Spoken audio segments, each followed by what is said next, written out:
أو كصيب من السماء فيه ظلمات ورعد وبرق يجعلون أصابعهم في آذانهم من الصواعق حذر الموت والله محيط بالكافرين. یا ان کی مثال مہ کسی ہے کہ آسمان سے برس رہا ہو اور اس میں اندھیرے پر اندھیرا چھا رہا ہو اور بادل گرج رہا ہو اور بجلی کوند رہی ہو تو یہ کڑک سے ڈر کر موت کے خوف سے کانوں میں انگلیاں دے لیں اور خدا کافروں کو ہر طرف سے گھیرے ہوئے ہے.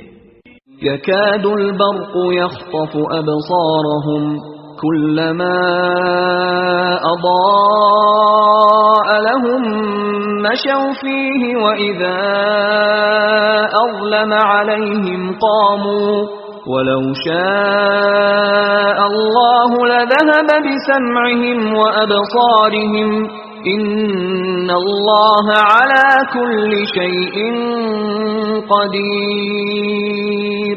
قریب ہے کہ بجلی کی چمک ان کی آنکھوں کی بصارت کو اچک لے جائے. جب بجلی چمکتی اور ان پر روشنی ڈالتی ہے تو اس میں چل پڑتے ہیں اور جب اندھیرا ہو جاتا ہے تو کھڑے کے کھڑے رہ جاتے ہیں. اور اگر خدا چاہتا تو ان کے کانوں کی سنوائی اور آنکھوں کی بینائی دونوں کو زائل کر دیتا. بلا شبہ خدا ہر چیز پر قادر ہے.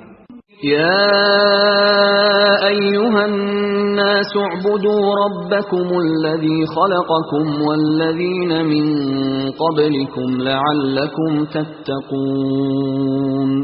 لوگو اپنے پروردگار کی عبادت کرو جس نے تم کو اور تم سے پہلے لوگوں کو پیدا کیا تاکہ تم اس کے عذاب سے بچو. الذي جعل لكم الأرض فراشا والسماء بناء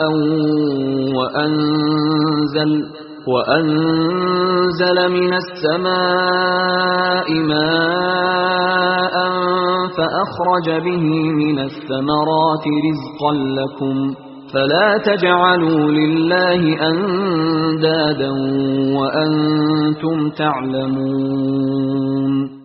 جس نے تمہارے لیے زمین کو بچھونا اور آسمان کو چھت بنایا اور آسمان سے میوہ برسا کر تمہارے کھانے کے لیے انواع و اقسام کے میوے پیدا کیے، بس کسی کو خدا کا ہمسر نہ بناؤ اور تم جانتے تو ہو.